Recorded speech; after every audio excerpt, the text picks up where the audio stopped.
Hey guys, what is up? And Shadolance back for another review. Today I'm going to be doing the MP5 RAS Centurion for a second time. Really like this weapon right off the bat. I'm going to say this, it's one of my favorite weapons in the entire game, and there are so many ways to get your hands on this weapon. It's available in a ton of different cases.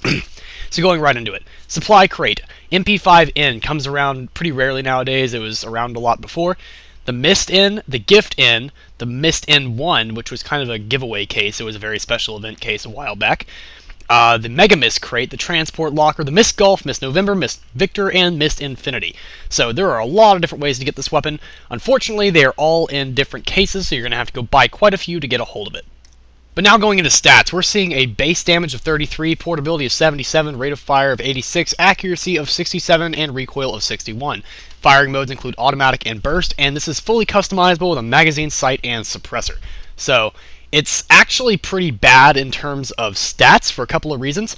One, the base damage is only 33. However, that is customizable for up to 36, so that's actually quite high.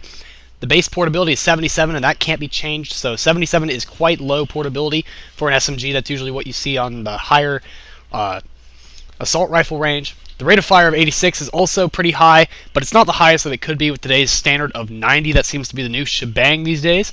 However, that is also increasable to 89. Sorry about that, my voice is kind of dead today. Accuracy of 67 is the base, and the recoil is a base of 61. You can increase the accuracy to 70, which is relatively high, and the recoil will go up to 64. The recoil pattern is very low, and it has very low recoil overall, especially for an MP5 model. The MP5 is well known for having a pretty small recoil in general, so it's not that big of a deal. The base ammo capacity is 30 of 90, so you're looking at a very standard little SMG here. The firing modes, like I said before, include automatic and burst. I typically keep it on automatic all the time, given the very low recoil. The overall spread size is very small, and the recovery is literally lightning. I don't know very many other guns that can really keep up with that kind of spread recovery. The draw speed is also very fast. The reload is quite quick as well, although it's not quite the highest in the game. I just got embarrassingly no-scoped there, but yeah, so all in all, it's a really nice gun. Despite the stats, I actually enjoy this gun quite a bit. It's one I would probably renew if I didn't have anything else to renew. It's a really fun gun to use. It's very similar to the base MP5 RAS, available for GP Rare. You can get it at Major 3, and it is available in the Mist G, Mist MP5, and the RAS I or L, I forget which one it was, and the SMG supply crate. So you really can't get it out of anything except the Mist G these days. It used to be available in a lot of other things. But as far as stat increases, the MP5 RAS has a base damage of 33 as well, portability is 77, rate of fire of 85, so the rate of fire is 1 point lower by default than the Centurion. The accuracy is 67 and the recoil is 61, also the same as the Centurion. All in all, both guns are very similar. The MP5 RAS has a slightly higher spread, simply because of the pattern, not because of the actual stat. Both the accuracy and the rate of fire are all generally around the same point, so the recoil is not going to jump up super fast. The recoil is 61 on both guns unless you customize the MP5 RAS Centurion, which I actually recommend you do. The recoil is already so low, buffing it a little bit isn't going to hurt it, and you are currently seeing this gun when it is fully customized for recoil. So this is at the highest recoil you will ever get this gun. You will see me spraying it quite a bit, and that's as high as it's ever going to get. The recoil is practically non-existent, and with the relatively high accuracy, it's pretty good to manage, and the burst mode only makes it easier. So all in all, I love this gun a lot.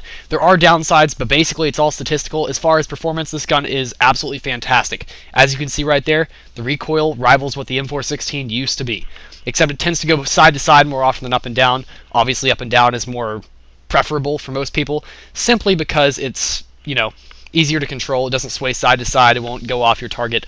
Up and down is obviously more preferable. This goes more side to side, but the best way I can say it is if you happen to get the RAS out of the Mist G, I suggest you keep it. It's a lot of fun to use.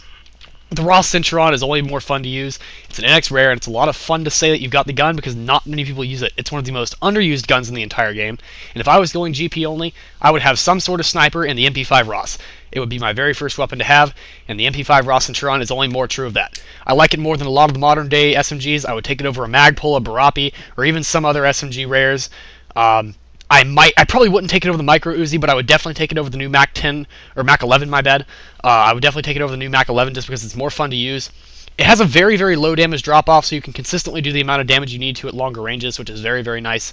And in general, it's just a very useful weapon that can be used for pretty much any situation. It is tappable, And if I really had to make suggestions for customizations, the iTech scope is definitely preferable because it helps maintain the accuracy.